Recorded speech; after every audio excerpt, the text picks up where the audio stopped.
ายอยู่หากินอยู่เนาะมันนี่พักผ่อนอยู่เพื่อนซ่านเมื่อวานนี่ก็ไปส่งสการเขาไปเพื่อนดีมานี่ไปหาปลามานี่ไปกับเต่าพ่อแล้วก็พ่อเสี่ยว3 คนแล้วก็ไปพ่อหมูอยู่พุ่นอีก2-3 คนย่างไปน้องเอ้ยไก่ได้มานี่กับประมาณ6 ลักไก่ตึบจากบ้านมา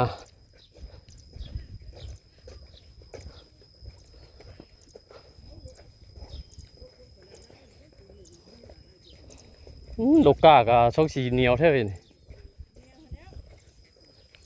หมูวีน้ำชันติหมูวีน้ำลูกเสกีจมเด้ยังไม่ลายไปแล้วหม่องนั่นนะวะ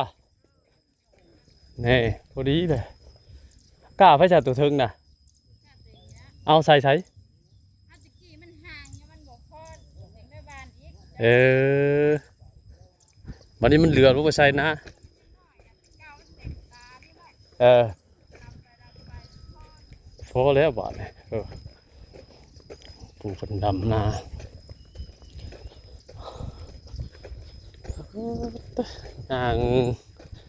ย่างไปน้องเอ้ยมีอันทางรถไปฮอดอยู่แต่เพิ่นบ่มีรถพอเสียวเพิ่นบ่มีรถก็เลยรถคันเดียว3 คนบาทนี่บ่จักโคบสิไป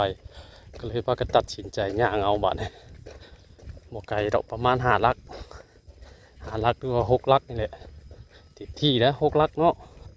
แต่บ้านลุงใหญ่มานี่ก็แต่วัดพูแต่วัดมาหาพี่เด้มาทางพี่ออกทางอยากไปทางบ้านพีนบ้านใหม่พี่มาทางซิโนพี่ถ้าเป็นทางยางลัดเอาโอเคยังบ่ง่ายหากออกโธ่พอกันยางไว้ครับโอ้จุเพิ่นเนาะ จุเพิ่นเซียนเด้เซียนยางใส่ข้างในก็มีย่างตลอดไปปลาไปดงไปให้ไปหน้าโอ้ย่างตลอดได้จุเพิ่นได้ไงตีบาทเนี่ยเคยขี่แต่รถไปทางใดก็ขี่รถไปทางใดก็ขี่รถบัดมันย่างแล้วเพิ่นเนี่ยบ่ไหวพี่น้องเอ้ยเมื่อยครับว้ายเมื่อยไปใช้เบิ่งเด้อจะให้เบิ่งมาลงไงถืออย่าง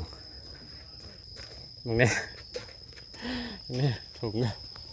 งน้ำเลยโอ้ยจะเป็นฮิตนี่ก็2อันนี้เห่แต่พอนี่เห่ไงจุดปุ่นไว้ไปอย่างเล็บปุ่นหมดถากันเลยรถไปกับพาดเนาะก็ได้ครึ่งทางรถโค้งโมงเจ๋งไปหากินกับเบิดแห้งก่อนเบิดแห้งอยู่กลางทางเพื่อจะไปฮอดแห่ตัวของน้องใหญ่กับตัวนี้นะ3 โลนี่ของตาพ่อนี่กับ3 โลบางนี่พี่เนาะ2 แห่นี่นะ6 โลน้องใหญ่เบรกใช่ป่ะเฮ็ดยังวะเฮ็ดยังนี่เฮ็ดยังเฮ็ดปวกบ่นี่เป็นหมูเฮ็ดบ่เคยกินต้องเอามัน6 โลขวบหนักวันนี้เข่าอีกทั้งเข่าทั้งน้ำนี่ก็ลิตร 1นี่วันนี้อุปกรณ์หลายอย่างอีกน้ำถุงนี่จำสินักบุญจุพนเนี่ยปุระถือไปชักถือท่อห่อเจียวชื่ออย่างไว้ครับจะคักแล้วชวนเอารถมาหอยรถคันเดียว3 คนไปพอได้แล้วทางไปให้ไปหน้าเราในทางรถไทยกับวัวพาดเนาะพี่น้องเนาะพอได้มีแห้งเนี่ยแต่นักเกือบนี่ก็พอแห้งเนี่ยข้างโลเลยเกือบบูดนี่ก็ได้คำออกปลาเลยมักใส่เกือบบูดคำออกปลาเลยมักใส่ยังอีก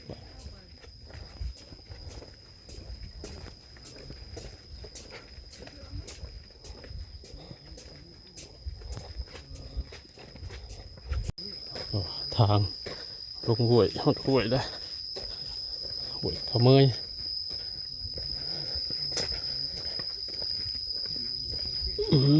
ขาดเครื่องทาง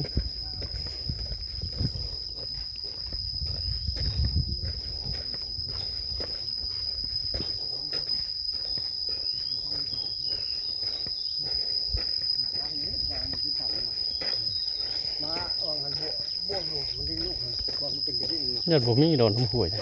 โอ้ยมึงเนี่ยหกแล้ว โอ้ยอย่าไปชนมันอยู่ ไปสอบนะห่วยมาห่วยนะ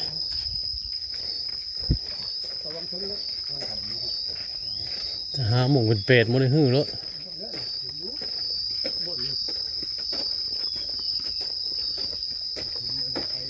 เขามันยินฮะ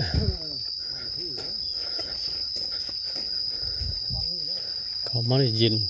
นี่ทางมันก็เขามาในมืดบัดที่ปานอุโมงค์เลยทางพอแต่เมย์เนี่ยคนเที่ยว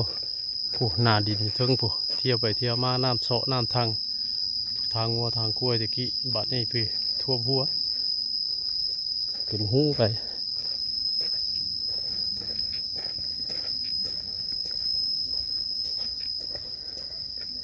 นี่นะป่านี่ก็มีแต่ป่าชีวิตจังป่า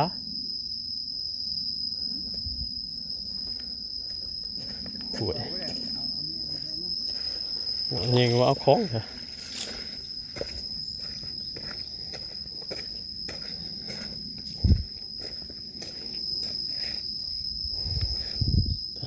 เตะผูทางออกมากินมิมเนาะทางขึ้นมาเนี่ยเอากินลงมานี่ขึ้นมานี่โอ้ยมือขึ้นท่าเอาแล้วเมื่อยบวกเมื่อยบาดเนี่ยขาลอยเวทไกลกับไกลบาดเนี่ยโอ้ยอมรับว่าถ้าพอแข็งแห้งอยู่ได้แล้วกันอยากน้ำหนาวปับไปเราปวดกันยังไปหาปูหาป่าโอ้ยมือได้บ่ได้ไปอยู่บ่ได้หรอเคยพาเราไปแต่เก่าเราเอารถจักรพาเราไป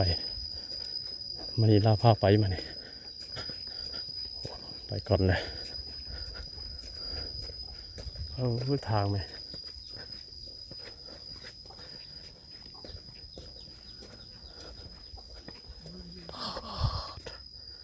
ยินจ้อย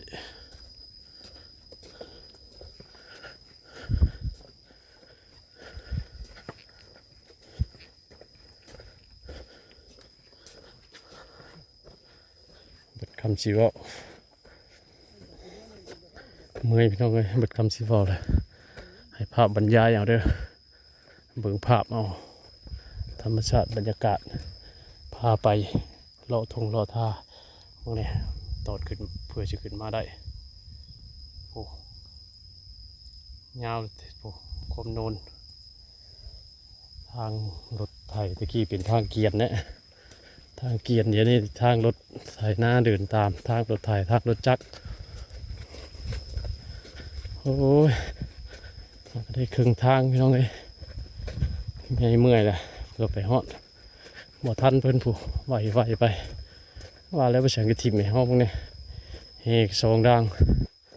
กับเขาน้ำอีกเต็มเฮงเมื่อยแล้วอะโอ้เพิ่น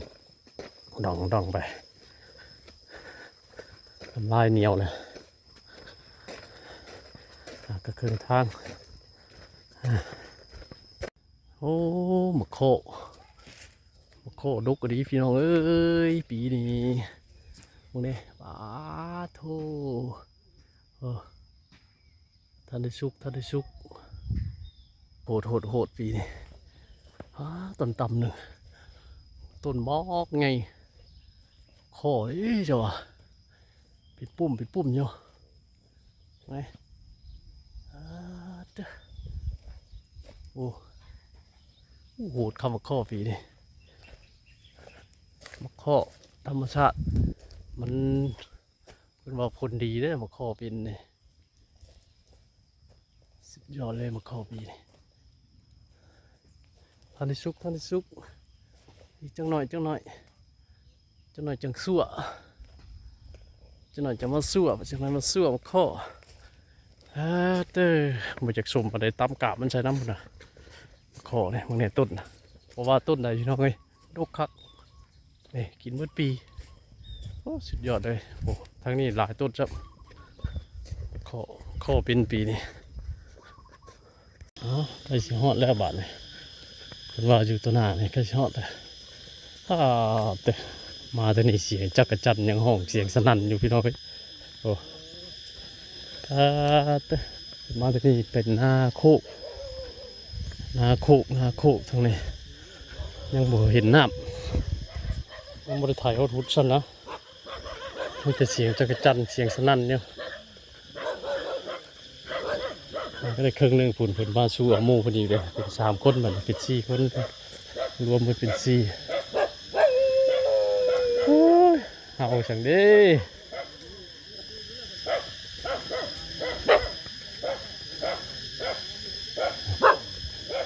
ออกมานอนให้นอนหน้าเตรียมเห็ดเขาเห็ดไก่เห็ดหมูแต่ฝนยังบ่ตกให้เขาเสียจักจันห้องสนั่นอยู่นะคือผมเป็นยามเดือน6 เดือน 7แท้ยามเดือน 3 เดือน 4แล้วจักจันห้องเลยโอ้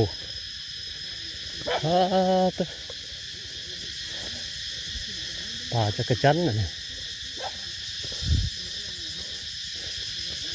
โอ้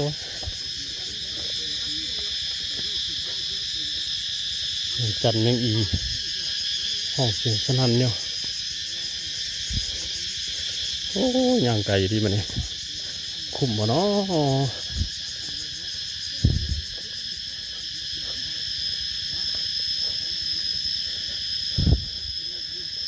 ไก่แล้วเพิ่นว่าถ้าเพิ่นสิบ่ตัวไก่แล้วตัวหน้านี่ว่าซั่นไก่สิฮอดแล้วว่าซั่นไก่สิเบิดแห้งคือกันนะย่างนี่ก็ประมาณ4 ลักเกือบ5 ลัก6 ลักหมดแหละเห็นปะ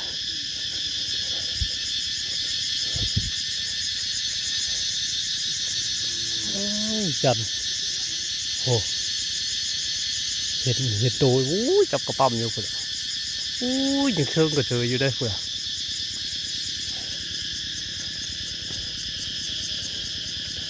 จันงามนี่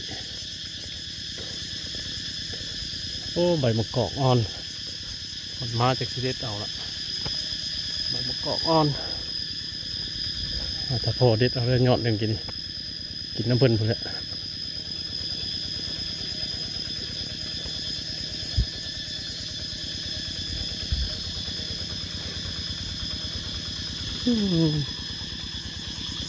คักเหมือนพี่น้องเลยหาชมวิวบรรยากาศตามท้องไร่ท้องนาเมื่อยครับควรจะได้ปูได้ปลาหายากลำบากสำหรับคือจะได้คลิปให้พี่น้องเบิ่งแต่ละคลิปมันสิง่ายกดไลค์กดแชร์ด้วยพี่น้องเลยคลิปแต่ละคลิปเพื่อจะได้โอ้ยเอาอย่างนี้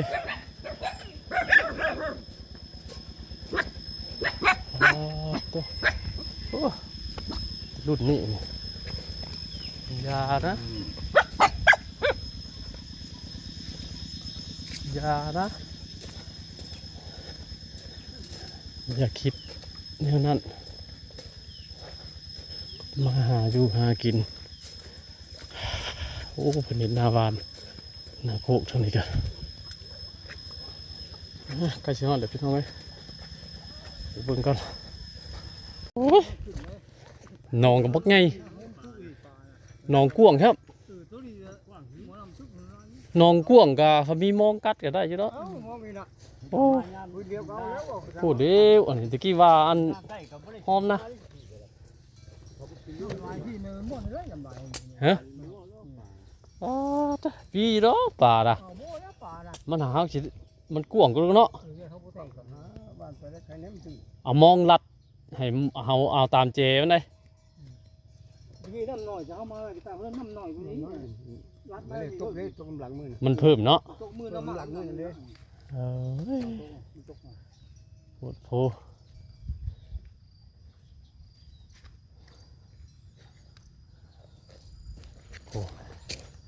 โอ้เด้อน้ำนองที่ว่าหอมนะโพคือโนดโพ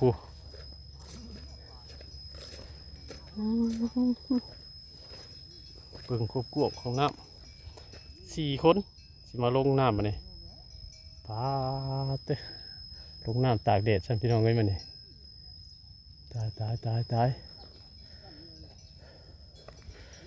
มันมาเสียมองกัดเอา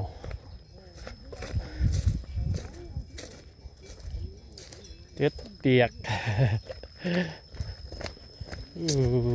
เจ้า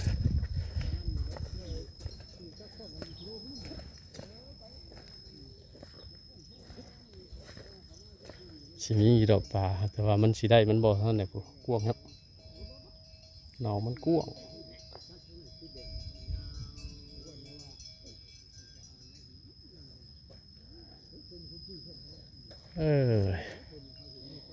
สุดยอดมาฮอดเลยพี่น้องเอ้ยป้ากลัวสิมาฮอด6 ลักแม่นกว่าเพิ่นว่าดีย่างเด้จนขาลอยเพื่อมาฮอดนะโอเคจ้ะ